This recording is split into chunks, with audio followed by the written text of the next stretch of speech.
অনেকজন নারী আজকে মা হতে চান না। আজকের দিনে মহিলারাও ধূম্রপান করছে, মদ্যপান করছে। তো সেই জন্যও কিন্তু তাদের একটা ব্রেস্ট ক্যান্সার হওয়ার সম্ভাবনা। কেউ স্মোকার কিন্তু কেউ চেন স্মোকার, যিনি রেগুলার অ্যালকোহল খাচ্ছেন, এই অতিরিক্ততার সাথে কি ক্যান্সারের সম্পর্ক আছে? যে খুব হেভি স্মোকার বা চেইন স্মোকার, তার life time risk of lung cancer হচ্ছে 40% বেশি কম্পেয়ার টু আ পার্সন যে স্মোক করে না।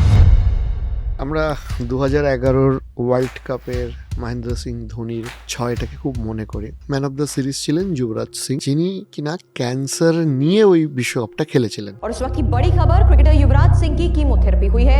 युवराज का अमेरिका में इलाज चल रहा है।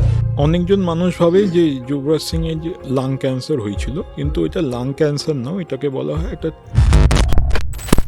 তার ক্যান্সার হয়েছে কিনা স্টেজ 1, স্টেজ 2 বা প্রবাবিলিটি কতটা আছে, সেইটা বিচার করা সম্ভব।